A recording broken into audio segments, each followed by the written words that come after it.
안녕하세요. 말씀 베이커리 364번째 시간 기도하심으로 시작하겠습니다. 거룩하신 주님 감사합니다. 주님의 말씀을 묵상합니다. 성령님께서 말씀에 조명이 되어 주시옵소서. 우리 주 예수님의 이름으로 기도합니다. 아멘. 네, 오늘 보실 말씀은 욥기 39장 1절에서 30절까지의 말씀입니다. 어제까지의 말씀 베이커리에서는 이 사자와 까마귀가 먹이를 공급하는 분이 바로 하나님이신 것을 강조하는 내용으로 마무리가 됐었죠. 그들이 스스로 먹이를 구하려고 생존하는 능력이 바로 주님께로부터 비롯되는 것임을 말하고 있었습니다. 자, 그 내용에 이제 연속해서 이제 하나님께서 동물들에 대해서 통치하시는 이야기들이 등장을 합니다. 1절부터 보겠습니다. 너는 산에 사는 염소가 언제 새끼를 치는지 아느냐? 들사슴이 새끼를 낳는 것을 지켜본 일이 있느냐? 들사슴이 몇 달 만에 만삭이 되는지 아느냐? 언제 새끼를 낳는지 아느냐? 언제 고풀려서 새끼를 낳는지를 아느냐? 낳은 새끼를 언제 광야에다가 풀어놓는지를 아느냐? 그 새끼들은 튼튼하게 자라나면 어미 곁을 떠나서 다시 돌아오지 않는다. 자, 여기서 이제 산염소와 들사슴의 생식 능력이 역시 하나님께서 세우신 창조하시고 세우신 질서인 것을 강조하고 있습니다. 하나님은 인간의 이 생사화복만이 아니라 모든 자연의 생사화복을 주관하시는 주님이신 것을 나타내고 있는 것이죠.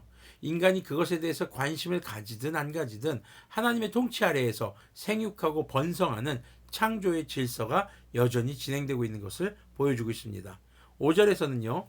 누가 들나귀를 놓아주어서 자유롭게 해주었느냐? 누가 날쌘 나귀에게 메인줄을 풀어주어서 마음대로 뛰놀게 하였느냐?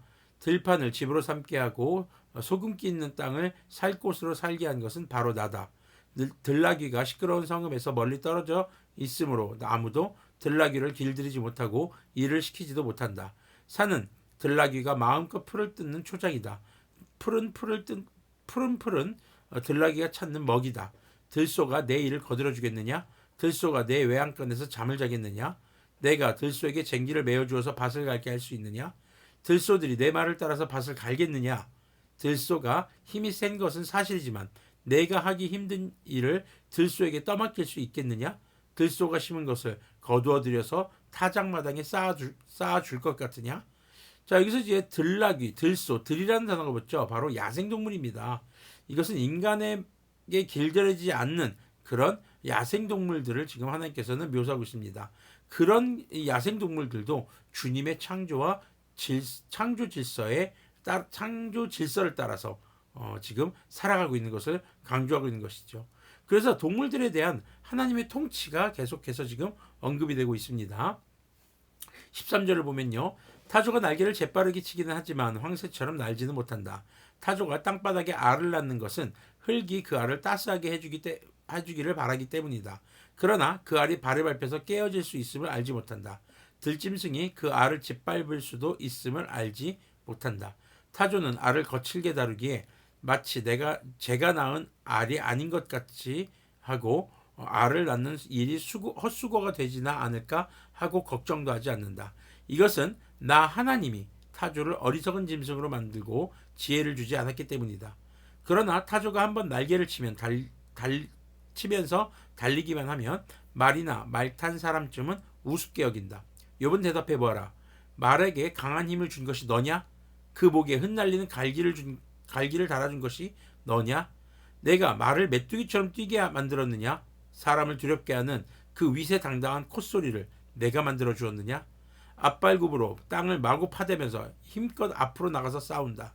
그것들은 두려움이라는 것을 모른다. 칼 앞에서도 돌아서지 않는다. 말을 탄 용사의 화살통이 덜커덕 소리를 내며 긴 창과 짧은 창이 햇빛에 번쩍인다. 나팔 소리만 들으면 머물러 서 있지 않고 흥분하여 성난 모습으로 땅을 박차면서 내달린다. 나팔을 불 때마다 힝힝하고 콧김을 뿜으며 멀리서 벌어지는 전쟁 냄새를 맡고 멀리서도 지휘관들의 호령과 고함 소리를 듣는다. 자, 어리석은 타조에 대해서 말씀하십니다. 타조에게 지혜를 주지 않으셨다라는 거예요. 그래서 알을 거칠게 다루고 자신이 낳은 알인데 걱정도 안 하고 자기가 낳은 알이 아닌 것처럼 행동한다는 것이죠. 주님께서 그렇게 창조하셨다라는 겁니다. 그런데 타조의 속도는 인간의 속도보다 빨라요. 그리고 인간이 자신의 속도를 초월하기 위해 말을 타는 것보다 더 빠르다고 강조합니다. 바로 그 스피드에 있어서는 인간보다 우월하게 창조하셨다는 것이죠. 역시 마찬가지로 전쟁에 임하는 말들, 사람이 타는 말들 역시 용맹하게 자신에게 맡겨진 사명을 충실하게 감당하는 모습을 다루고 있습니다. 이런 모습이 인간보다 훨씬 더 월등한 부분인 것을 주님께서는 강조하고 계신 것이죠. 26절을 보면요, 매가 높이 솟아올라서 남쪽으로 날개를 펴고 날아가는 것이 내게서 배운 것이냐? 독수리가 하늘 높이 떠서 높은 곳에 보금자리를 만드는 것이 내 명령을 따른 것이냐?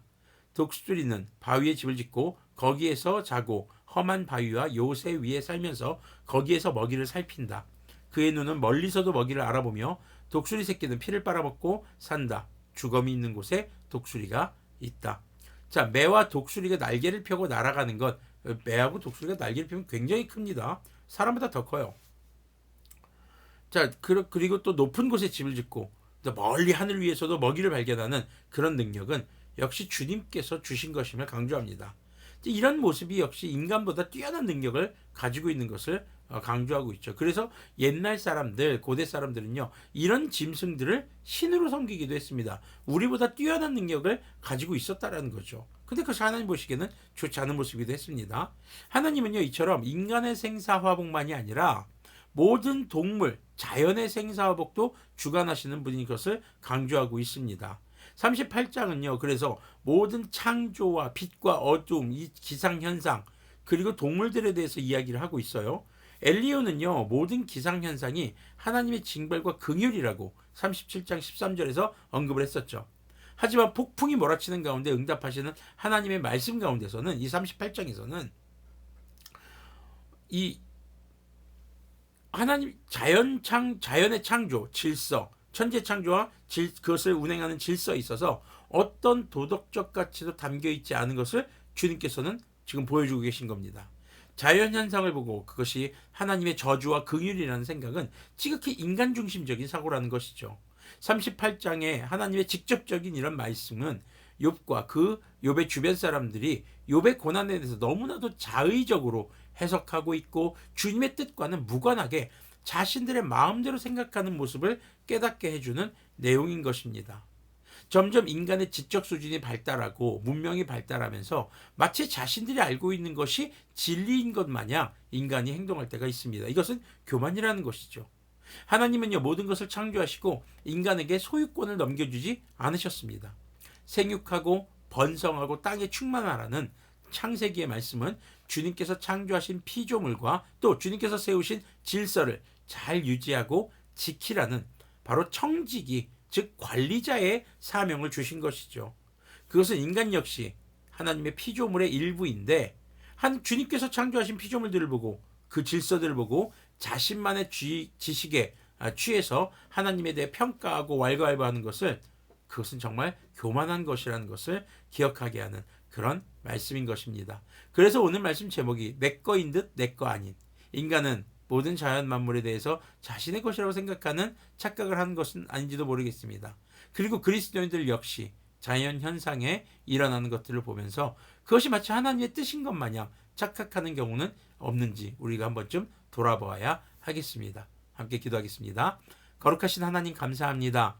천지를 창조하시고 통치하신 하나님 앞에 우리가 우리의 어줍지 않은 지식으로 하나님을 평가하고 하나님에 대해서 이러쿵저러쿵 말하는 그런 어리석음이 없기를 소망합니다. 하나님께서 우리에게 계시하신 말씀을 통해서 하나님을 겸손하게 배워가고 알아가는 우리가 될 수 있도록 인도하여 주시옵소서. 그리고 주님께서 창세기를 통해서 우리에게 주신 사명, 이 땅에 하나님께서 창조하신 모든 피조물들과 그 질서를 잘 유지하고 지키는 그런 청지기의 사명을 기억하며 우리가 늘 주님 앞에 겸손하게 주님의 뜻을 구하고 깨달아 행동하는 그런 주님의 뜻에 순종하는 우리들이 될 수 있도록 긍휼을 베풀어 주시옵소서. 우리 주 예수님의 이름으로 기도합니다. 아멘.